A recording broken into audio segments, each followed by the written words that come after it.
Stellar Guitarists, it's Amber here and welcome to another fun and festive guitar lesson. In today's tutorial we are diving into a holiday classic. It's beginning to look a lot like Christmas. So go grab your guitar and let's go make it feel a lot like Christmas together.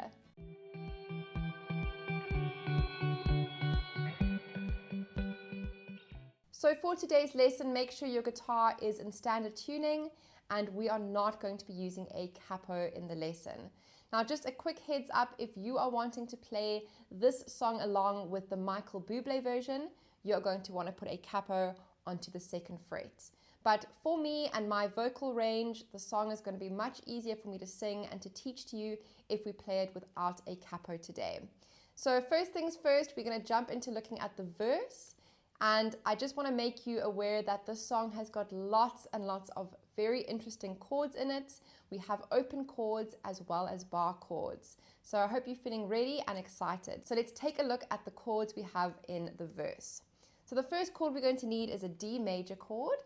We then need a G major chord. We have an F sharp chord. Now this is usually played as a bar chord. So this is a bar chord in the second fret using our E major chord shape.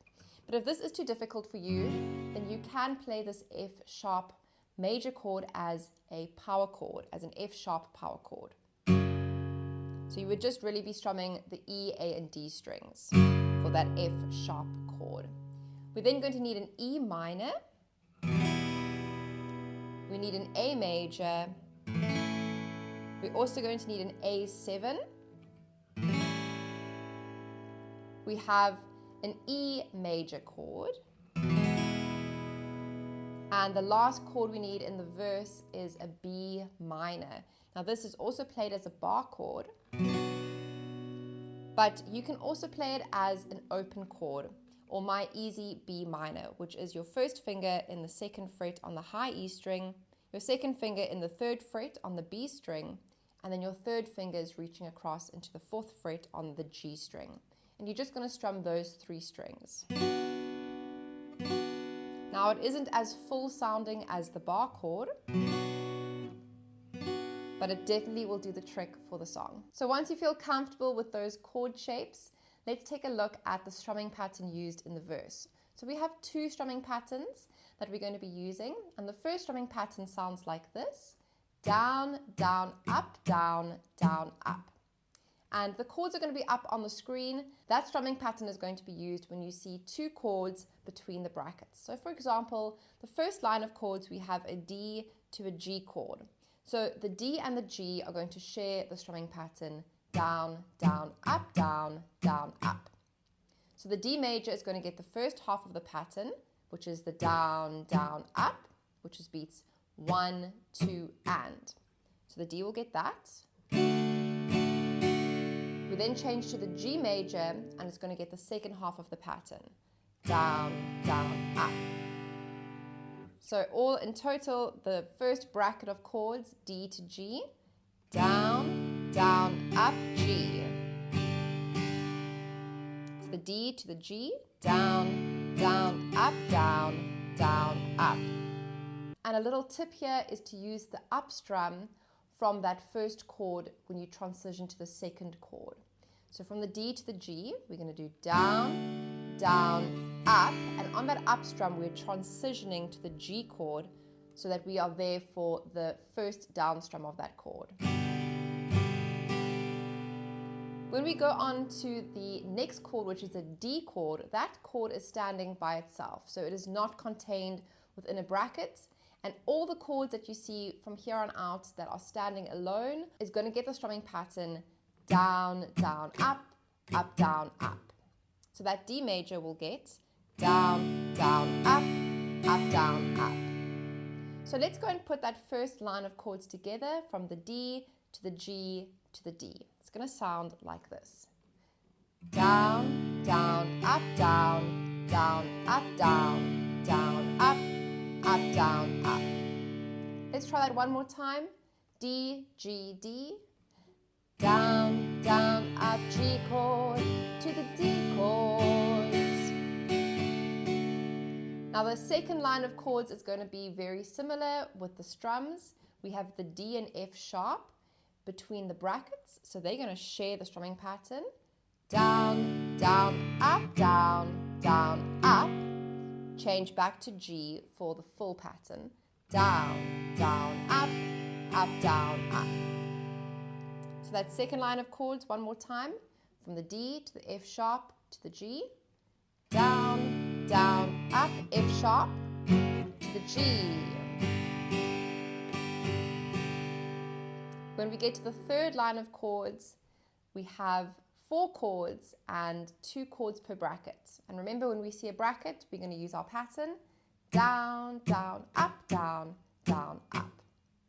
So we have E minor to A7. Down, down, up, down, down, up. And then D to B minor. Down, down, up, down, down, up. So if we put that whole line together from the E minor, it's going to sound like this. Down, down, up, D chord, B minor. And then our final line of chords, we have A to E between the brackets, followed by A7, which is standing alone. So it's going to get the full pattern of down, down, up, down, up. So that last line will sound like this, starting on the A. Down, down, up, switch to the E, A7. So let's put that verse together, starting from the very beginning, starting on the D. A 1, 2. It's the D chord to the G chord to the D chord. D, F sharp to the G. Take E minor, A7, the D chord, B minor, the A chord to the E, A7. Now the next verse is exactly the same as verse 1, except we are going to be taking the B minor out and adding a B7 in its place. So our B7 chord is going to be used instead of playing a B minor chord. So just make sure that you have practiced that B7 chord. You can shake out your hand, try form it again, give it a strum, shake it out. This is a really great way to develop some muscle memory when you are playing a song. So once you've got that B7 sounding really good, let's go through the second verse line by line. So line 1 is the same as verse 1. So we have D to the G chord and the D chord again. The second line is the same from verse 1 as well. D, F sharp to the G.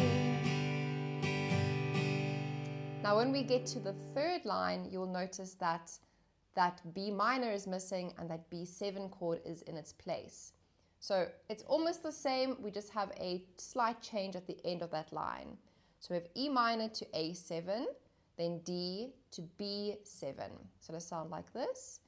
Down, down, up A7 to the D chord, B7. And then the final line of that verse is completely different. We have E minor to an A, which are between the brackets, and then our D chord. So that final line of the second verse is going to sound like this.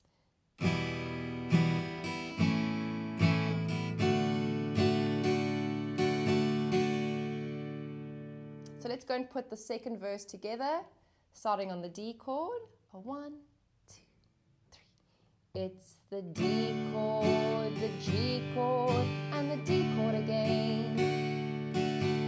D to the F sharp back to G, but the E minor to the A7, the D, B7, E minor, and A, and the D. Hey you guys, if you are loving this lesson and you're wanting to learn more songs, then please don't forget to like this video and to subscribe to my channel. Also, don't forget to hit that bell icon so that YouTube can notify you every time I release new lessons just like this one. Your support really helps me in continuing to make free content just like this for you every single week. So your support is really appreciated. Thank you so much. And the final section we're going to look at today is the chorus. Now, the cool thing with the chorus is that each chord you see up on the screen is going to get one down strum. And that's why there is a tiny star written next to each of those chords. So when you see a chord with a star written next to it, you know that that chord is going to get one down strum. So the first two lines of the chorus, we're going to be starting with an F sharp minor chord, and we're going to strum once, and then we're going to mute the strings. 1, 2, we're going to strum it again, 3, 4. So that's the first line. 1, 2, 3, 4. And then when we get to the second line, we have the B minor to the F sharp between brackets. This means they're going to be really quick changes. So it's B minor, F sharp. So there's no time to add a palm mute in there. So it's going to literally be 1, 2, and then the last B minor of the line, we're going to hold for 3, 4. And we're going to mute on that fourth beat. So if I take it from the start, from the F sharp, it will sound like this. 1, 2, 3, 4. 1, 2, 3, 4. This part's quite difficult, especially if you are struggling with those bar chords, but just try your best. You can also substitute them with the power chords. You can do an F sharp power chord, a B minor power chord. That also will really help you out. And if you're not really sure what power chords are, and this is maybe the first time you've heard about power chords, they are a really sneaky way to get around having to play bar chords. So if you want to check out my Let's Level Up course, there is an entire module dedicated to learning about power chords and then also navigating your way through bar chords as well, because both those types of chords are really important to learn as a guitarist. So the link to the Let's Level Up course is down below this video, so go check it out. So let's move on to looking at the next section, which is the E chord, which we're going to strum twice. Would be 1, 2, 3, 4. Very similar to the first two lines of the chorus. And then we have A, E, A. So the rhythm is exactly the same as the first two lines. The chords have just changed. So the second line will sound like this. E, stop, E, stop, A, E, A. So pretty straightforward with that section. And then the final section is going to just be a whole lot of A chords, but also played in the same rhythm. So we hold the A for 1, 2, 3, 4, 1, 2, 3, 4. So let's put the entire chorus together, starting on that F sharp. It's going to sound like this. Here we go. A 1, 2, 3, 4. 1, 2, 3, 4. B minor, F sharp, B minor to the E. 1, 2, 3, 4. A, E, A. Stay on the A. 1, 2, 3, 4. 1, 2, 3, 4. And if we add some singing, just to give it a little bit of context, a 1, 2, 3. A pair of hop-along boots and a pistol that shoots is the wish of Bonnie and Ben. To E, dolls that will talk and will go for a walk is the hope of Janice and Jen. And Mom and Dad can hardly wait for school to start again. It's beginning to look a lot. And as you can see, that leads us straight back into another verse. So as you can see, we have lots of fun chords and strumming patterns in the song. So all we have to do now is try and put it all together, and we're going to do that coming up next in a play along. So have your guitar ready and let's get into it. A 1, 2, 3. It's beginning to look a lot like Christmas. Everywhere you go, take a look in the 5 and 10. It's glistening once again with candy canes and silver lanes aglow. It's beginning to look a lot like Christmas. Toys in every store, but the prettiest sight to see is the holly that will be on your own front door. A pair of hop-along boots and a pistol that shoots is the wish of Bonnie and Ben. Dolls that will talk and will go for a walk is the hope of Janice and Jen. And Mom and Dad can hardly wait for school to start again. It's beginning to look a lot like Christmas. Everywhere you go, there's a tree in the Grand Hotel, one in the park as well. It's the sturdy kind that doesn't mind the snow. It's beginning to look a lot like Christmas. Soon the bells will start, and the thing that will make them ring is the carol that you sing right within your heart. And there you have it. It's beginning to look a lot like Christmas. I really hope that you enjoyed learning this as much as I did teaching it. If you had fun in today's lesson, don't forget to give it a thumbs up and write a comment below letting me know how it went. And don't forget to subscribe to my channel to learn more fun lessons like this one. Thank you for watching. Happy holidays, and as always, I'll see you in the next video. Bye.